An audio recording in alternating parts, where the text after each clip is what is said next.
기도하겠습니다. 고린도후서 12장 7절부터 10절 말씀까지입니다.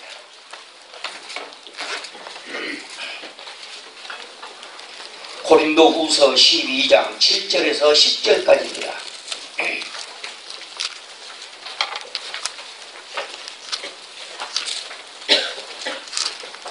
여러 계시를 제가 봉독하겠습니다. 여러 계시를 받은 것이 지극히 크므로 너무 자만하지 않게 하시려고 내 육체의 가시 곧 사단의 사자를 주셨으니 이는 나를 쳐서 너무 자만하지 않게 하려 하심이라. 이것이 내게서 떠나게 하기 위하여 내가 3번 죽게 간구하였더니 나에게 이르기를 내 은혜가 내게 조가도다. 이는 내 능력이 약한 데서 온전하여 짐이라 하시니라. 그러므로 도리어 크게 기뻐함으로 나의 여러 약한 것들에 대하여 자랑하리니 이는 그리스도의 능력이 내게 머물게 하려 함이라. 그러므로 내가 그리스도를 위하여 약한 것들과 능욕과 궁핍과 박해와 공고를 기뻐하노니 이는 내가 약한 그때에 강함이라. 아멘. 아멘. 거기 몇 가지 중요한 부분이 있습니다. 7절에 보면 너무 자만하지 않게 하시려고, 8절에 보면 내가 3번 죽게 간구하였더니, 그 다음에 9절에 보면은 그리스도의 능력이 내게 머물게 하려 함이라. 이 3가지 굉장히 중요한 말이 있습니다. 찌르는 가시. 사막을 여행하는 사람들은요, 사막을 여행하는 사람들이 되게 가장 고통스러워하는 것은 따가운 햇빛이나 목마름이나 몸의 지침이 아니래요. 사막을 횡단하는 사람이 가장 고통스러워한 부분은 그 모래알, 조그만 모래알 하나가 발가락 사이에 끼어가지고 그 찌를 때 여행하는 사람은 가장 그것이 고통스럽다고 말합니다. 다른 건 다 좋은데 어느 한 가지가 우리의 삶의 가시로 다가올 때가 있어요. 찌를 때가 있습니다. 가시가 찌르는 것이죠. 오늘 본문 보면은 사도 바울도 찌르는 가시가 있었어요. 그 사단의 사자다 그랬어요. 이 사자라는 말은 메신저예요. 그러니까 사단을 이용해서 하나님이 하나의 메시지를 사도 바울의 육체 속에 심어놨는데, 학자들은 이게 눈병이 아니냐 이렇게 여러 가지로 이야기합니다만은 신약성경에는 사도 바울의 가시가 뭔지 구체적으로 설명해 놓지 않았어요. 사도 바울과 같이 예수 그리스도의 종으로 부름을 받은 그 되게 큰 사도가 어마어마한 기적을 일으키고 죽은 사람을 살려냈던 그 사도 바울의 그 위대한 사도 바울이 찌르는 가시 때문에 하나님 앞에 3번 오늘 본문을 보니까 기도했다고 그렇게 본문은 나오고 있습니다. 여러분에게는 무엇이 찌르는 것인가요? 어떤 사람에게는 자식, 어떤 사람은 물질, 어떤 사람은 육체적인 허약함, 어떤 사람에게는 치료될 수 없는 질병이, 또 어떤 사람에게는 남편이, 어떤 사람에게는 아내가, 어떤 사람에게는 외모가, 어떤 사람에게는 학벌이, 어떤 사람에게는 어떤 이 세상에도 소망이 없는 것. 우리 모두는 다 같이 아킬레스 건과 같이 찌르는 가시가 우리 삶에, 우리의 가정에, 우리의 인생에 누구에게나 이 찌르는 가시가 있는 것입니다. 사도 바울에도 그 찌르는 가시가 있습니다. 사도 바울은 3번이나 기도했다고 말합니다. 여러분에게는 찌르는 가시가 무엇입니까? 가시라고 하는 이 말을 헬라어에서 찾아보면 뼈조각 막대기예요. 그런데 가장 찌르는 가시 가운데도 고통스러운 가시가 눈의 가시입니다. 그래서 자식이 말을 안 들으면 저놈은 내 눈의 가시야 이렇게 말할 수가 있고, 교회에서도 말을 안 듣는 어떤 일부 몰지각한 신자가 있을 때 저거 목사의 눈의 가시야 이렇게. 대통령이 국정운영을 할 때도 정말로 발목을 잡고 놔두지 않는 어떤 저건 내 눈의 가시야. 정적들을 향하여 손가락질을 할 수도 있는 것입니다. 자, 여러분에게는 가시가 있는지요? 가시가 있습니까? 저는 가시가 있습니다. 문제는 이 가시를 뽑아내야 될 것이냐, 이 가시를 내가 용납하고 수용할 것이냐, 이 가시를 어떻게 해석할 것이냐, 이게 가장 큰 문제예요. 만약에 자식이 가시라면 그 자식을 잘라내버릴 수는 없잖아요. 남편이나 아내가 내 눈에 가시처럼 나를 찌른다면 그걸 어떻게 하겠습니까?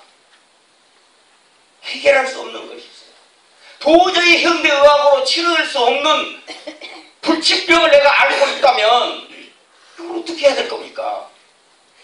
하나님이 그것을 치료해 주시면 다행이지만 치료해 주지 않는다면 내가 죽을 때까지 그 병과 함께 나의 삶의 인생을 같이 해야 되는 것이다. 우리 모든 사람에게 있어요. 그 찌르는 가시 자체가 중요한 건 아니고 이 가시를 어떻게 해석할 것이냐. 미국의 세계적으로 유명한 신학자가 있습니다. 라인홀드 리버라고. 일반 철학에서도 많이 다루는 인물입니다. 우리 한번 따라서 할까요? 라인홀드 리버. 라인홀드 리버라고 하는 사람이 하나님께 기도했습니다.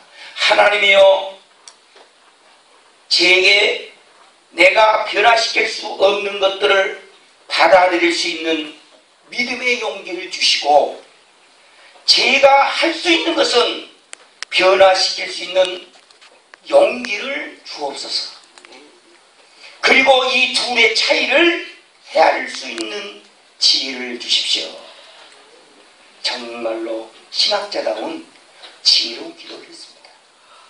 변경할 수 없는 것은 받아들일 수 있는 용기, 내가 바꿀 수 있는 것은 바꿀 수 있는, 변화시킬 수 있는 용기를 주시도록 기도했고, 마지막에 이 두 가지를 헤아려 분별할 수 있는 지혜를 주옵소서라고 기도했습니다.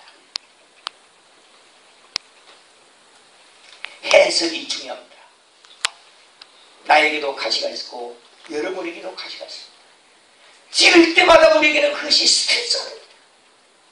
그러니까 우리 것이 변화될 수도 없고 기도를 수없이 했는데도 기도의 응답은 오지 않고 끊임없이 우리의 삶을 괴롭히는 눈의 가시처럼 우리를 찌르는 부분들이 있습니다. 이것을 위해서 사도 바울은 3번이나 기도했다고 합니다. 그리고 그 해석의 높이를 하나님의 눈으로 그 가시를 보기 시작했습니다. 내 눈으로 보면 억울하고, 내 눈으로 보면 한스럽고, 내 눈으로 보면 열등감이 생기고, 내 눈으로 보면 고통스럽고, 내 눈으로 보면 그것처럼 내 인생을 가로막는 방해물들이 없지만, 하나님의 눈으로 보니까 가시가 달리 보이고, 그 찌르는 가시가 아름답게 보이고, 그 가시가 마지막에는 나에게 기쁨을 주는 것이라고 오히려 사도 바울은 말하고 있어요. 본문에는 기쁨이라는 단어가 2번이나 썼습니다. 기뻐하노라, 기뻐하노라. 9절 말씀에 기뻐하노로, 10절에 기뻐하노니. 놀랍지 않아요? 찌르는 가시가 고통거리가 아니라 기쁨의 거리가 됐고, 감사거리가 됐고, 영광거리가 됐고, 즐거워하고 기뻐하는 근거가 됐다는 거예요. 아멘. 9절 봐보세요. 9절. 나에게 이르기를 내 은혜가 내게 조가다다 이런 내 능력이 약한 데서 온전히 힘이라 하시니라. 그러므로 도리어 크게 기뻐함으로 10절에 그러므로 내가 그리스도를 위하여 약한 것들과 능력과 궁핍과 박해와 공고를 기뻐하노니. 남편이 가신 사람 있어요? 오늘 하나님의 눈으로 해석을 해서 기뻐하는 조건이 되기를 바랍니다. 자식이 가시가 된 사람 있어요? 돈이 가시가 된 사람 있어요? 불치병이 가시가 된 사람 있어요? 학벌이 가시가 된 사람 있어요? 외모가, 우리의 육체적인 외모의 환경들이 가시가 된 사람 있어요? 하나님의 눈으로 해석한다면 틀림없이 그것이 오히려 우리의 기쁨의 근원이 될 수 있을 것입니다. 아멘. 사도 바울을 어떻게 해석했습니까? 첫째, 가시를 주신 목적이 자기를 자만하지 않게 하려고 교만하지 않도록 하기 위해서 그 가시를 주었다는 거예요. 교만이라고 하는 것은 하나님을 대항하는 가장 무서운 범죄고 죄 중에 죄입니다. 죄를 만들어내는 죄가 교만입니다. 그 교만은 언제나 자기 자신을 중심, 삶의 중심 축으로 놓고 사는 극단적 이기주의가 교만이에요. 자아가 중심이 된 삶이 교만입니다. 하나님을 대항하는 것 가운데 가장 무서운 것이 교만이에요. 하나님처럼 되고자 하는 거예요. 아담과 이브는 하나님처럼 되고자 하여 선악과를 따먹었어요. 하나님이 인간에게 지어놓은 실존 규정을 벗어나버린 거예요. 하나님은 하나님의 영역이 있어요. 인간의 영역이 있어요. 동식물은 동물의 영역이 있어요. 하나님이 그 영역을 구분해 놨어요. 그리고 창조주이신 하나님은 피조물인 인간과 모든 만물을 통치하는 모든 영적 권위를, 물리적인 권위를 예수 하나님은 다 가지고 계시는 것입니다. 인간은 이렇게 살아라. 하나님과 동물 사이에 인간의 실존 규정을 만들어 놓고 하나님 그것을 벗어나지 못하도록 인간에게 자유를 통제했습니다. 그러나 인간은 하나님처럼 되고 됐어요. 하나님처럼 되고자 하는 인간은 결국은 선악과를 따먹음으로써 인간의 실존 규정, 하나님이 정해놓으신 실존 규정을 벗어남으로써 인간은 동물이 됩니다. 그래서 함배에서 나온 가인이 아벨을 쳐 죽이고 일부 다처제가 나오고 전쟁이 발생하고, 그래서 하나님은 보다 못해 인간의 죄악이 세상에 관연함을 아시고 세상을 물로 쓸어버리는 홍수심판입니다. 하나님으로부터 흘러나온 인간의 죄악상은 점점 온 세상으로 물들어갔고 자연과 우주까지도 파괴버리는 무서운 범죄로 지나가고 있습니다. 그것이 바로 뭐냐? 하나님이 정해놓은 인간 실존 규정을 인간이 벗어난 겁니다. 그 벗어난 것이 바로 뭡니까? 교만입니다. 교만하지 않도록 찌르는 가시를 주어서 우리로 하여금 그 가시가 찌를 때마다 우리 자신을 돌아보고 겸손하도록 하나님은 사도 바울에게 찌르는 가시를 주신 줄로 믿습니다.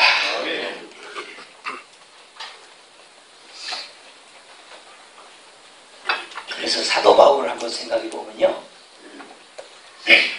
사도 바울에게 만약 이 찌르는 가시가 없었다면 사도 바울은 어떤 교만으로 흘러갔겠어요? 엄청나게 공부 많이 한 사람, 당시의 로마 시민권까지 더구나 예수 그리스도를 만났습니다. 예수 그리스도를 만나고 성경에 13권의 성경을 기록합니다. 수많은 병자를 치유하고 유럽과 아시아의 모든 복음을 전했던 선교사, 죽은 사람을 살려냅니다. 심지어 그는 삼층천 하나님의 나라를 본 사람이에요. 영적인 교만이 하늘을 찌를 수 있는 조건을 가진 사람입니다. 여러분 천국 보고 오셨나요? 천국 보신 적 있어요? 천국 보셨어요? 하나님의 나라 보셨어요?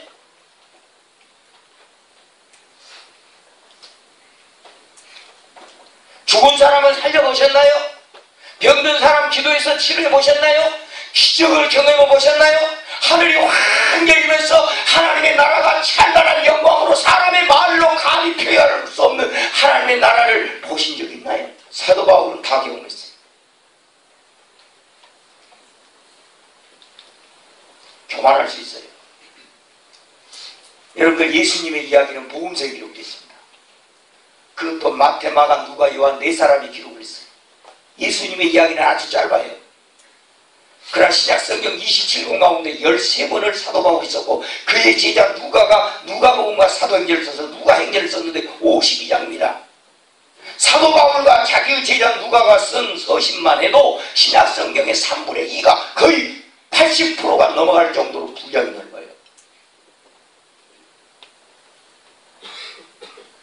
신학대학에서 가르치는 신학들 종류가 많지만 예수 신학은 없어요. 근데 바울 신학은 있습니다. 물론 바울 신학의 내용이 예수 신학입니다. 예수님에 대한 신학이에요. 그러나 이름이 붙여진 것은 바울 신학이에요. 그래서 어떤 현대 신학자들은 사도 바울이 교만한 맘만 조금만 먹었더라면 예수 종교를, 기독교를 자기 종교 만들었을 것이다. 바울 종교를 만들었을 것이다. 교주가 되었을 것이다. 그 말이에요. 지금 신천지처럼 교주가 되었을 것이다. 그래서 바울 종교를 만들었을 것이다. 그럴 정도로 사도 바울은 대단한 사람이었습니다. 그러니 하나님께서 그를 교만하지 않도록 그 교만을 꺾어버리려면 찌르는 가시를 그의 육체에 두어서 찌를 때마다 겸손하게 무릎을 꿇을 수밖에 없다. 하나님은 만들어 영원히 하나님의 것 만들기 위해서 찌르는 가시를 그의 삶 속에 두셨던 것입니다. 그래, 여러분 봐봐요. 우리는 바울과 같이 영적인 경험도 없고 신학적인 견해도 없고 대단한 사람들도 아닌데도 무지하게 교만합니다. 별것도 아닌데요. 엄청 교만해요. 여러분은 교만 안 한 것처럼 저를 지금 바라보고 계세요. 너나 교만한갑다 그러고 보고 계시는데요. 우리요, 바울처럼 위대한 신학자도 아니고 막 기적을 행하는 능력자도 아니고 하늘의 신비한 이치를 깨닫고 막 하늘나라를 보고 사는 것도 아니고 그렇다고 해서 돈이 많은 것도 아니고 공부를 많이 한 것도 아니고 지혜가 있는 것도 아니고 뭐 가문이나 학벌이 좋은 것도 아닌데도 딱 사람 만나보면 교만해요, 사람들이. 그래서 아주 사람을 우습게 봅니다.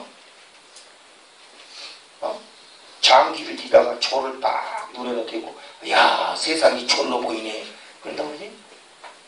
이 세상이 제일 무서운 사람이 술 취한 사람이에요. 세상이 다 촐로 보여요. 전부 자기예요.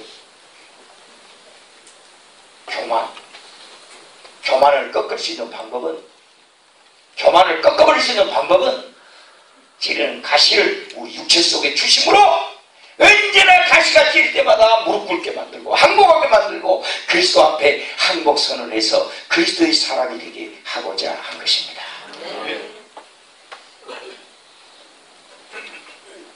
찌르는 가시를 잘 해석한 겁니다. 1963년에 송명이라는 아이가 산부인과에 출생하면서 의사가 그 머리를 잘못 잡아 꺼내므로 소뇌에 손상이 옵니다. 뇌성마비가 걸려요.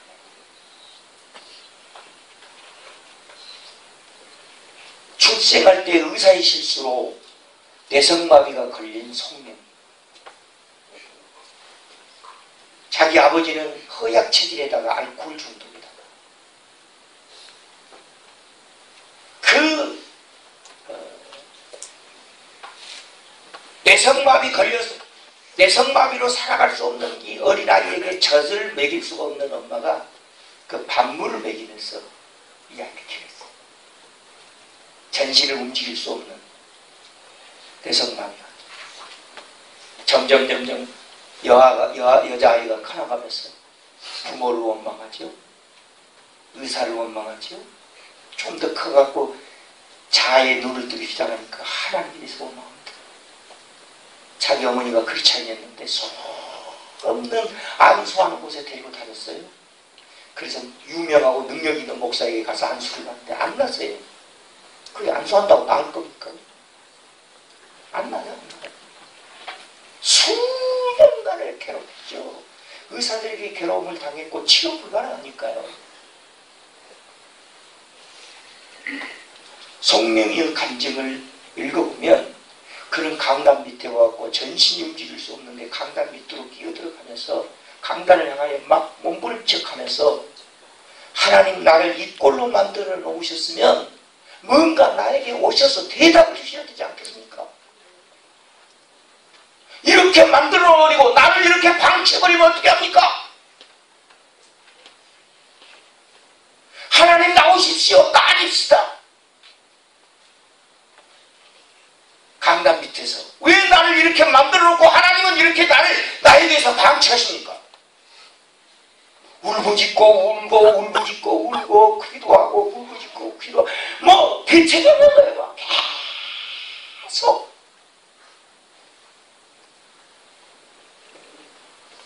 그러다가 어느 날 강남 밑에서 기도하다가 환한 빛이 자기 머리 위에 뜨는 걸 발견합니다. 하얀 빛이다.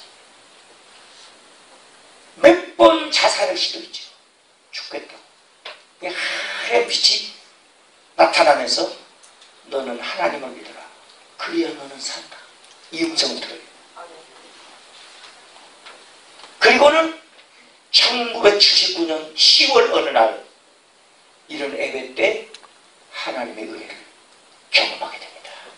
십자가에서 예수 그리스도가 나를 위해 죽었다는 사실을 깨닫고 그때야 비로소 내상마비로 전신이 마비된 이 소녀가 하나님 앞에 나는 죄인입니다라고 고백합니다.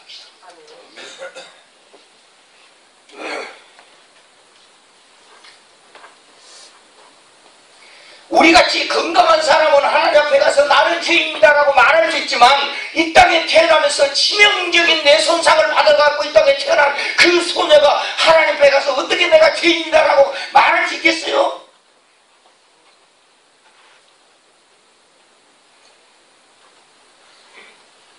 십자가에 달리신 예수님을 만난 그는 자기의 내손상이 된 내상마비 걸린 자기 육체에 하나님이 찔러주신 가시가 있음을 깨닫고 그것을 감사함으로 받고 그날부터 하나님의 십자가 앞에서 회개하면서 그는 눈으로 성경을 읽기 시작하고 시를 쓰기 시작하죠. 그가 썼던 시 가운데 굉장히 유명한 시, 아까 우리가 불렀던 나 가진 재물 없으나 나 남이 가진 지식 없으나 난 남이 가진 건강 없으나 난 남이 보지 못한 걸 보았고 난 남이 알지 못한 걸 알았고 난 남이 알지 못한 걸 깨달았다. 그리고 그는 고백합니다. 공평하신 하나님. 하나님은 공평하시다. 우리가 하나님은 공평합니다 그러면 누군가는 그것이 감동이 안 될 겁니다. 그러나 내상마비로 전신이 마비된 이 소녀가 하나님은 공평하신 나입니다 라고 고백하는 시를 쓸 때 찌르는 가시가 그의 영혼을 변화시킨 것입니다.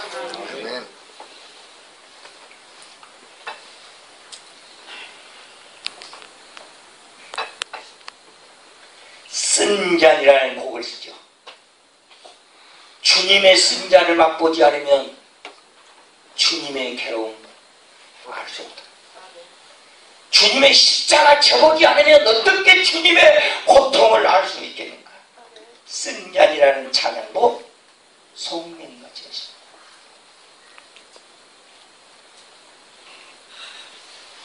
송명이는 자기 육체 속에 침투해 있는 전신을 움직일 수 없는 찌르는 가시 앞에서 그는 해석을 나를 착오하지 않도록 만들었다는 하나님의 은혜를 깨닫고 십자가 앞에서 주님을 발견하게 된 것입니다.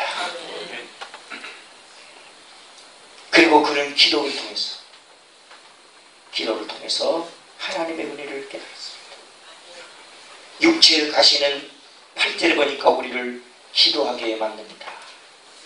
가시가 찌를 때 우리의 교만이 무너지지만 가시가 찌를 때 우리는 기도하게 됩니다. 사도 바울은 3번이나 기도했습니다. 3번 기도했단 말은 상시판 기도했단 말이 아니에요. 만족스럽게 기도했다. 예수님도 겟세마네 동산에서 3번 기도하셨어요. 사도 바울도 자기 찌르는 육체의 가시를 없애기 위해서 3번 기도했습니다. 그 만족스럽게 기도했다는 것입니다. 그랬더니 하나님의 은혜가 딱 임했는데 어떻게 했냐. 하나님의 은혜가 뭐냐. 네가 약한 데서 강해짐이라. 그리스도의 능력이 네게 머물도록 하기 위해서다.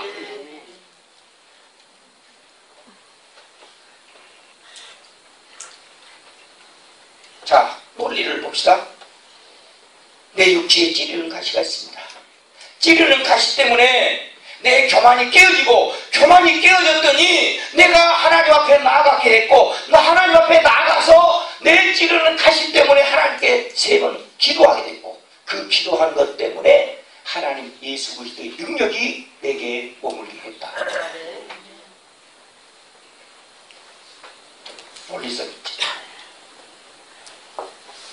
사도 바울이 된 것은, 그만큼 위대한 바울이 된 것은 찌르는 가시 때문입니다. 그 찌르는 가시 때문에 그는 겸손해졌고, 겸손한 그는 주님께 기도할 수밖에 없었고, 기도하는 순간 그는 하나님의 그리스도의 능력을 체험하게 된 것입니다. 제가 2004년도에 이스라엘을 갔다가, 2004년도에 이스라엘에 갔다가 우즈베키스탄에 갔어요. 우즈베키스탄에 있는 타시켄트에 가면은 고려인촌이 있어요. 고려인촌. 거기 있는 선교사 한 사람이 맛있는 보신탕을 사줄 테니까 가져가고 있어요. 보신탕은 건강에 좋습니다. 혹시 감기 기운이 있으신 분은 여기 우리 서울 저쪽에 가면 풍암동에 가면은 풍암전이라고 있어요. 거기서 내가 뭐 받아본 건 아니에요. 한 그릇 딱 드셔보세요. 나는 좀 늦어버렸어요. 그걸 가서 먹어야 되는데 못 먹었어요. 보신탕을 아주 우리 민속 그 전통대로 해준다고 가져가고 우리 따라갔어요. 따라갔는데 고려촌이 있는데, 우리 고려인들이 있는데, 우리 선조들이죠. 일제시대 때 쭉 갔던 사람들. 굉장히 사람들이 많더라고요. 거기서 이제 보신탕을 전골로 해서 아주 맛있게 먹었습니다. 입맛 다시 마세요. 점심은 보신탕 아닙니다. 딱 먹고 그날 예배를 드렸어요. 거기서 예배드리니 교회가 한 300명 정도 모이는 우리 고려인들이 모이는 예배인데, 러시아어로 설교를 해야 되는데 한국말도 또 하는 사람이 있으니까. 근데 그 담임 목사가 미국에 가가지고 미국서 시민권을 받은 우리 한국 사람이 목사님. 그래서 한국말로 설교를 하면 러시아어로 통역을 하는 여자분이 한 분 러시아어로 통역. 예배 잘 드리고 보신탕 잘 먹고, 목사님 서재에서 이제 차 한잔 마시는데 뚱뚱한 러시아 여자 하나가 들었어요. 남자하고라고. 그 러시아 사람들이 굉장히 예쁜데요. 결혼해갖고 애 낳으면요, 이게 이상하게 정방이 없어요. 그렇게 엄청 어깨가 들어왔고, 이제 통역을 지금 누구냐고 물어보니까 러시아에서 온 여자 목사. 러시아에서 온 여자 목사. 러시아에도 여자 목사가 있네요. 있다. 개신교 목사들. 어떻게 목회해요? 모스크바에서 교회를 개척해갖고 3,000명을 목회해요. 안 놀라시네. 3,000명이 그 교회. 저 깜짝 놀랐죠. 어떻게 이 여자가 이렇게 3,000명이나 등치고 막 미는가. 그분이 간증을 쭉 하는 거예요. 그냥 명함도 줬는데, 오늘 아침에 내가 올라가고 내 명함을 보니까 수천 개의 명함이 있는데, 아무리 찾아도 그 여자분 명함이 안 나와요. 명함 찾다가 제가 나왔는데, 자기 딸이 백혈병이 들어요. 근데 자기는 본래 러시아 정교회를 다녀요. 러시아 정교회. 우리 기독교가요, 굉장히 종파가 많습니다. 우리 개신교 안에만 해도 뭐 장로교, 침례교, 성결교, 뭐 감리교, 구세교 뭐 엄청나게 많은데, 큰 틀로 보면 굉장히 종파가 많아요. 예를 들면 기독교가 이집트로 들어갔어요. 콥틱 정교회. 기독교가 로마로 들어갔어요. 로마 캐톨릭. 기독교가 시리아로 들어갔어요. 시리아 정교회. 기독교가 러시아로 들어갔어요. 러시아 정교회. 기독교가 그리스로 들어갔어요. 그리스 정교회. 큰 틀만 봐도 지금 우리나라에 나와 있는 이 천주교는 대부분 로마 캐톨릭이에요. 또 영국에 가면 앵글리칸 처치도 있고 많아요. 그러니까 이 사람은 러시아 정교회를 다녀요. 그 러시아 정교회가 오르독시라고 해요. 정교회가 붙어있는 기독교는 굉장히 신비주의입니다. 막 강다라가 향을 피우고 죽은 사람 사진을 갖다 놓고 입을 맞추고 그 신비롭게 그 교회를 꾸며요. 여러분들 캐톨릭 성당 같은 데 가면 굉장히 신비롭잖아요. 한국 사람들이 그런 그 분위기를 굉장히 좋아하는 사람이 있는데, 사실은 믿음은 말씀에서 생기기 때문에 말씀이 중요한 거예요. 그 분위기가 아니에요, 분위기가. 러시아 정교회는 다 신비해가지고 그 러시아 정교회를 다니는데 자기 딸을 러시아 정교회에서는 기도도 안 될 뿐만 아니라 이게 치료가 안 되는 거예요. 백혈병이. 그러다가 어느 날 저녁에 자기 딸이 죽은 거예요. 죽으니까 그 딸 침대 밑에서 이 여인이 철야를 하면서 기도를 했어요. 그때까지만 해도 이 사람은 러시아 정교회를 가진 거예요. 알 수 없는 하나님 막 하면서 기도를 했어요. 그리고는 그렇게도 일어나지 않으니까 새벽 정도에 이 사람이 기도를 할 때, 내가 내 딸을 살려주시기만 하면 내가 하나님의 말씀을 전하는 사람이 되겠습니다. 서약을 하고 기도했고, 그 다음 아침에 딸이 살아난 거예요. 아멘. 살아났어. 그런데 완벽하게 치료되지 않았어. 그래서 이 사람이 개신교를 찾아왔는데, 여러분들 러시아에 가면, 구소련에 가면 우리 침례교 굉장히 많아요. 이 침례교는 캐톨릭에서 나온 교단이 아니에요. 처음부터 옛날부터 있었던 교단이에요. 그러니까 여러분들 러시아에 가고 침례교가 있다면 깜짝 놀랍니다. 그 침례교를 통해 가지고 기독교의 복음을 정확하게 들은 거예요. 예수님이 십자가에서 죽으시고 부활하시고 그분이 바로 우리를 속죄하셨고 우리를 구원하신 구세주라는 사실을 다 들은 거예요. 그리고는 이 딸을 살려낸 다음에 이 딸이 아직도 치료가 덜 됐지만 살아나기는 했죠. 그 백혈병이 나타나가지고 증세가 강하게 나타나면 나타날수록 이 사람은 기도를 그렇게 해가지고 한 사람 한 사람씩 자기한테 오기 시작했어. 환자들이. 그 기도해 주니까 다 나서. 한 몇 개월 하니까 수백 명이 치료된 거예요. 그래가지고 저를 만날 때는 3,000명의 교인입니다. 그리고 그분이 내게 명함을 주면서 꼭 모스크바에 오면 들리십시오. 같이 말씀을 전해주시면 좋겠습니다. 부탁드립니다. 명함을 잃어버려가지고 못 가. 가도 못 찾아. 그래서 내가 러시아 사람만 만나면 그 여인을 찾으려고 굉장히 노력을 하는데, 한 번은 터키를 갔다가 모스크바 비행기를 타고 모스크바로 해가지고 한국으로 돌아오는 비행기를 탔어요. 모스크바 가는 러시아 비행기죠. 러시아 비행기 옛날, 지금은 그렇지만 옛날에는요 문짝이 들들들해요. 그러니까 믿음 없는 사람 못 타요. 문짝이 들들하다니까. 이러고 타고 가고 있는데 뒤에 굉장히 양복을 잘 멋있게 입은 사람이 나와가지고, 그때만 해도요 저 핸드폰이 별로 안 나올 때, 아이패드가 나올 때 뒤에 앉아가지고 핸드폰 갖고 뭐 러시아 사람한테 그러더라고. 그래서 제가 말을 걸었죠. 러시아 사람이라. 다행히 그분이 영어를 좀 하더라고. 그게 좀 대화를 하다 보니까 사람이 자기도 예수를 믿는다고 막 너무 반갑더라고. 막 압수하고 그리고 명함 주고받고 하면서 선물을 자기가 보내겠다. 자기가 믿는 예수님을 소개하는 선물을 받으니까 내가 설명을 다 듣고 이제 우리나라에 왔죠. 명함도 받았어요. 한 달 정도 됐는데 진짜 그 사람이 믿는 예수님에 대해 소개해준 책이 왔어요. 보니까 몰몬교예요. 그런데 그 사람에게도 내가 그 여자에 대해서 물었어요. 이렇게 생긴 여자 뭐 한참 내가 설명을 했더니 모르겠대. 지금도 저는 그분 생각하면은 그분이 정상적인 신학에서 사역을 하고 있는지 없는지 저는 잘 모르겠어요. 그러나 내가 이 본문을 읽어가면서 그 사람 생각이 떠오른 거예요. 아, 사도 바울처럼 우리에게 찌르는 가시를 주시고 그것을 통해서 우리를 겸손하게 만들고, 겸손하게 만드신 다음에 기도하게 하고, 기도하게 한 다음에는 그리스도의 능력이 우리 속에 머물도록 하기 위해서 하나님의 사역자로 쓰기 위해서 그렇게 하셨구나. 여기서 그리스도의 능력이 머물다라는 이 말은 잠시 머물고 떠난다는 말이 아니라 아예 우리 속에 건물을 짓는다. 이 머물다라는 말이 건물을 짓는다는 뜻이에요. 헬라어로. 아예 예수 그리스도께서 우리 삶 속에 집을 짓고 우리 안에 계시면서 능력으로 역사해 주시겠다는 뜻입니다.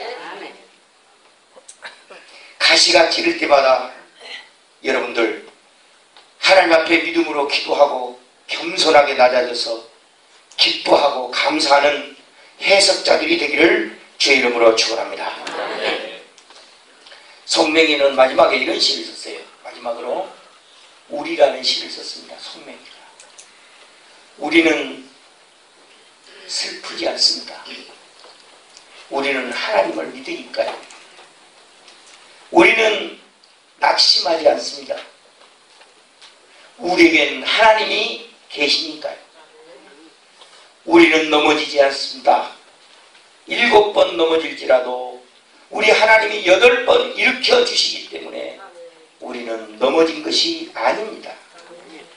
우리는 모든 것이 있습니다. 우리는 잃어버릴지라도 우리의 모든 것 대신 주님이 계시니 우리는 부자입니다. 우리는 영원히 삽니다. 우리는 항상 죽어도 우리는 죽지 않습니다.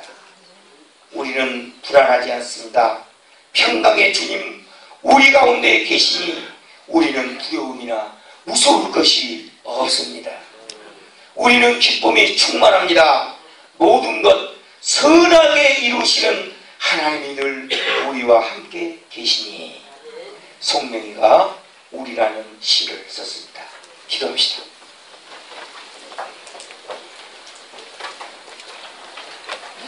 우리에게는 찌르는 가시가 있습니다. 잠못 이루며 우리에게 눈물을 빼게 하는 가시가 있습니다. 아픔이 있습니다. 우리의 힘으로 해결할 수 없는 가난과 질병과 이웃과의 관계와 상처들이 우리 속에 있습니다. 그러나 주님, 우리가 그 가시 때문에 기뻐하는 것은 그 가시가 나를 겸손하게 만들고, 그 가시가 나로 기도하게 만들고, 그 가시가 바로 예수 그리스도의 능력이 되게 머물게 하는 방편이라면 우리는 기뻐하고 감사할 수 있습니다. 주님, 내 자식이, 내 물질이, 내 삶이, 내 경제가, 그리고 내 자녀가, 그리고 내 어떤 아픈 부분이 나를 찌를 때 결코 낙심하고 절망하지 않게 도와주시고, 그리스도께 나와 겸손히 기도하며 그리스도의 능력이 머물도록 우리를 인도하여 주시옵소서. 이 아침에 우리에게 찌르는 그 가시들을 주신 주님께 감사하게 하시고 그 감사로 인하여 기뻐하며 살게 하여 주시옵소서. 우리 주 예수 그리스도의 이름으로 기도하옵나이다. 아멘. 우리 옆 사람에게 가시에 대하여